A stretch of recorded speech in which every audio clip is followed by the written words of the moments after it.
All right. It has been a while, but I've decided to record some videos of me doing some stoichiometry questions because this is a new worksheet. Um, the thing with stoichiometry is there are many ways to approach the problem, even though I guess fundamentally you're doing the same steps, but people present the steps differently. What I'm trying to say is you don't necessarily have to do everything that I do when I do a question, and the way that I'm gonna explain the question is not necessarily how I would do it. This is what I consider to be the clearest and most systematic way that I could explain how to do the questions. You can simplify the steps when you get better, and there are things that you can skip when you get better. But so just make sure you know what you're doing if you decide to skip the steps, and when you're stuck, make sure you have a systematic way to go through the question and summarize it, and hopefully that will allow you to solve any issue. All right, so the one thing that I do encourage every student to do, especially when they start studying stoichiometry and start doing these questions, is just to get into the habit of reading the question very carefully. You should read the question carefully every single time, but especially here, and you may want to translate the words and the numbers into symbols, because the way that a lot of things are summarized in chemistry is via symbols. So you need to know what is it that is given to you and what is it that you need to find, and you should also remember to have the correct units and significant figures and all of that. So take it slow at first, and even when you become more proficient, if it is an exam, I would still encourage you to go through the steps because you really don't want to make silly errors. All right, that's enough prep talk. Let's start with question 2. Methane burns readily in oxygen according to the following equation. So I think this worksheet is not too bad. I think I give you the equation every time. Obviously, one way to make it harder is to ask you to write the equation yourself, but this equation is already given to you. Hopefully I have balanced it. I think I have.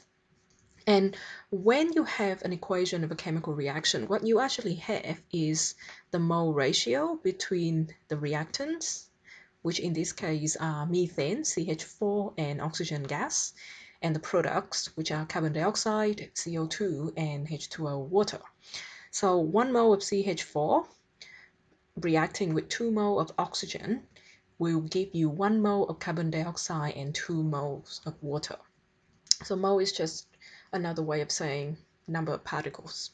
Okay, let's read the question. How many moles of CO2? So the first part is what you are required to find. So I'm just going to translate that first. How many moles of CO2? So the question asks for the number of mole. Now the symbol for number of mole is small n. So I'm looking at, if you look at it, it's not that small. So the number of mole of CO2, question mark, that is what I need to find.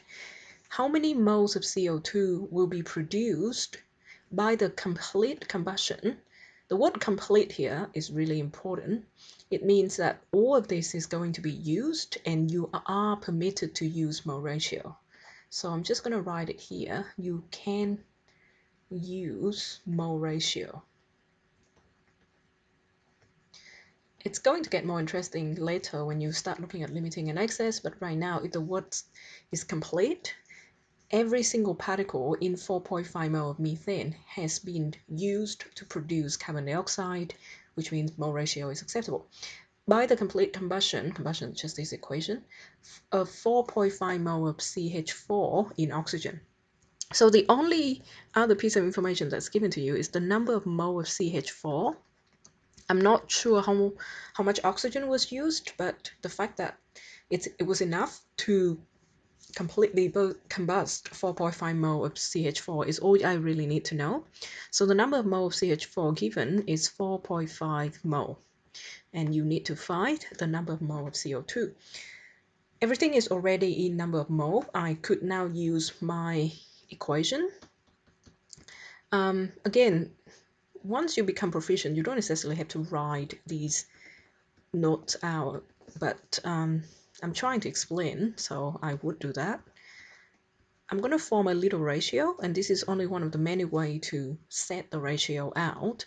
But because I am given CH4 and I am required to find CO2, it would make sense that my ratio from the equation is between CO2 and CH4. It wouldn't make any sense to start looking at the ratio between, say, oxygen and water. So in order to know what the ratio is, you just need to look at the coefficient in the equation. So the coefficient in front of CO2 is just 1, and in front of CH4 is just 1. So this is a 1-to-1 mole ratio, which is another way of saying that the number of mole of these two species should be equal to each other. Therefore, the number of mole of CO2 would equal the number of mole of CH4, and would be also 4.5 mole. Do not forget units, and this is my habit, but I tend to box the final answer. So that's it for question 2. Very simple.